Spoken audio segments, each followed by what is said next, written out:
Shabbat Shalom, everybody, and Chag Sameach, Pesach. So, welcome to the new year, and what I like to call the spring high holidays, which is what Passover is. So, I said Happy New Year. Passover is actually the beginning of the secular new year in Judaism. It is the day, the month of Aviv, as it's called in the Torah, which is the month of spring, and that month is now known as Nisan. It is when Moses led the children of Israel out of Egypt and led them into freedom, led them into a new heritage and a legacy as a people, not just as a people, not just as the people Israel. Remember, 70 souls came down from Canaan to Egypt, and after 100, 200 years or so, there were now 2, 3 million Israelites in Egypt that are leaving. So we've definitely been fruitful and multiplied. So I'm going to talk a little bit about Passover and not just the Torah readings, but also a little bit about what Passover is. So God had remembered his covenant with Abraham, and he was now remembering that covenant, seeing the plight of Israel under the bondage, under the lash of the Egyptian taskmasters. And Moses had arisen. He was born into royalty. He was sent down the river in a basket. Yes, it's a lot like the story of Superman. His parents were going to save them because Pharaoh's astrologers had forecast or foretold that an Israelite would arise that would unseat him and defeat him. And of course, the best way to do that is to make sure that there's nobody around to do this. So he figured since he didn't know exactly who was going to do it, let's just kill all the firstborn, throwing them in the river. So Amram and Jochebed from the tribe of Levi sent their son Moses, in Egyptian Monios, in Hebrew Moshe, English Moses, all means the same thing, drawn from water, sent him down the Nile, where he was discovered by, of all people, the daughter of Pharaoh. He was brought into the court and raised as an Egyptian royalty, where he grew up. And there was something about him, he knew kind of that he was a Hebrew. And when he saw that one of the taskmasters was beating an Israelite, the Egyptian, he killed him.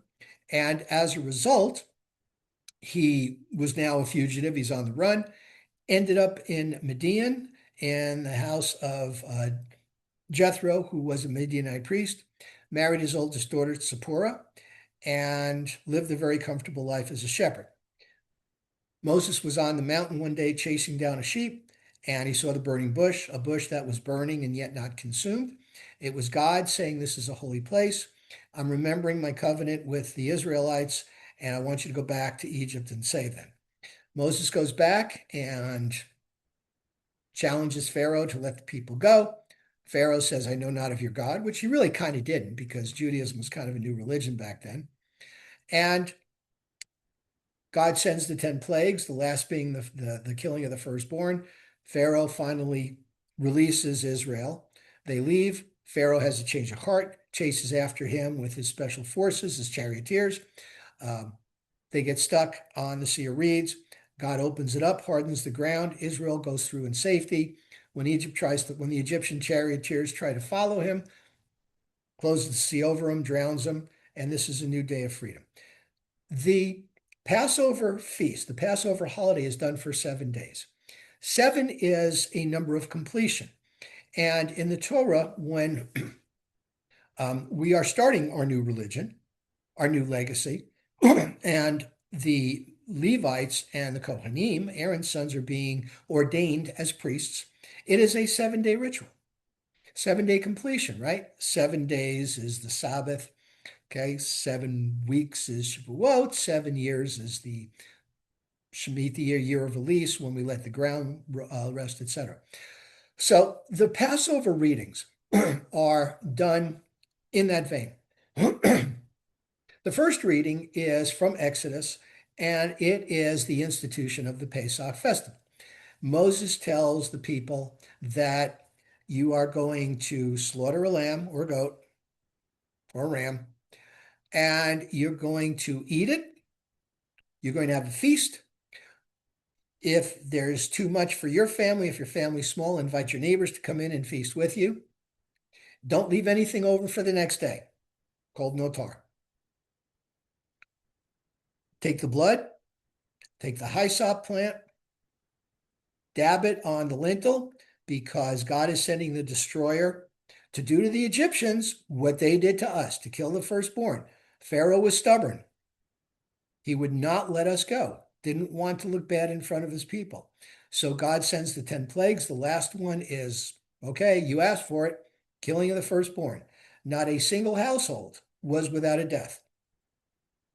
You had the Egyptians, you had the royalty, you had animals. The only firstborn that was spared was Pharaoh.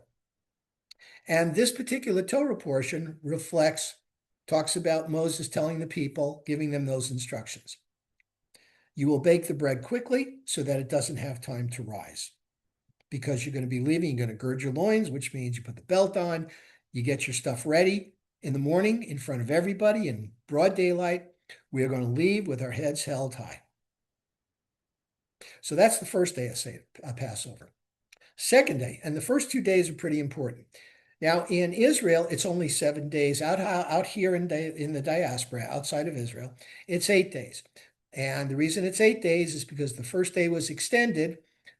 Rabbis wanted to put a fence around the Torah because it took time back then. We didn't have social media. We didn't have the 24/7 news cycle. We didn't have electronics. So it took time for the word to get out that this was Passover. How did they know it was Passover? They kept track of the months by the moon. New moon, new month. Full moon, 15th of the month, that's when, you guessed it, Passover is. And that's how we know. You look up, you see a full moon, it's Passover. So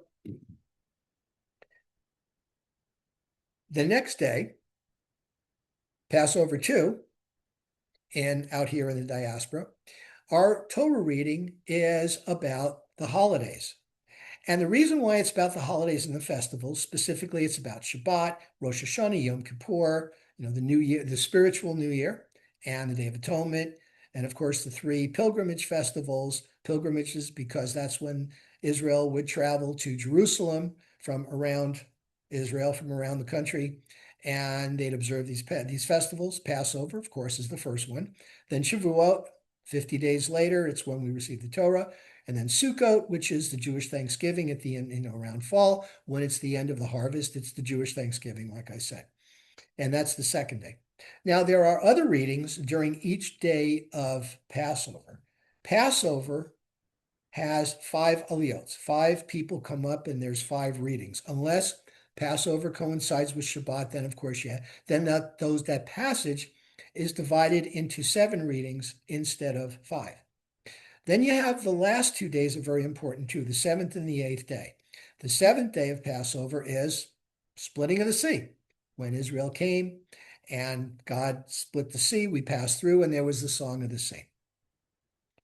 The last day, the 8th day, is about the firstborn. So you see different themes here that coincide with Passover.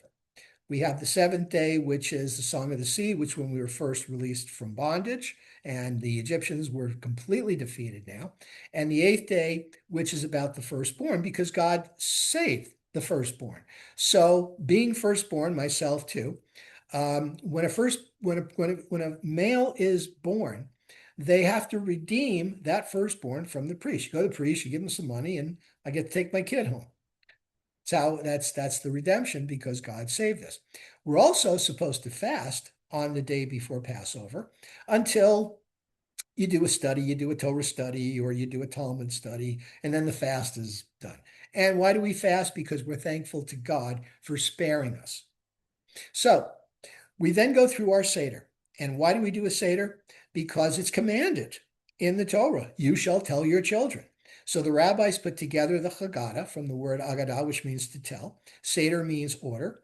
We look at the Seder plate, and I can never remember what the food means. The egg is for life. The shank bone is for the Paseach offering. The bitter herbs of the mortar. Then we have the corrosive of the mortar. We have the bitterness of being slaves, and the tears, the salt water for the tears. We drink 4 cups of wine. God said, I will free you, I will redeem you, I will make you my people, and I will give you the commandments. Four glasses of wine.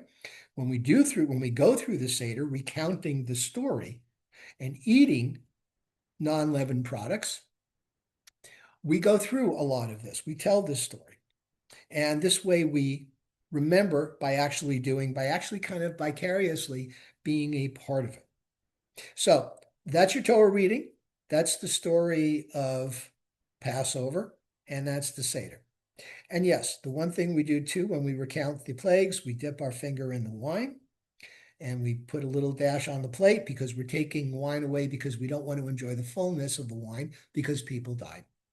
So, Chag Sameach, Shabbat Shalom. Thank you for listening, and I hope you have a great Seder.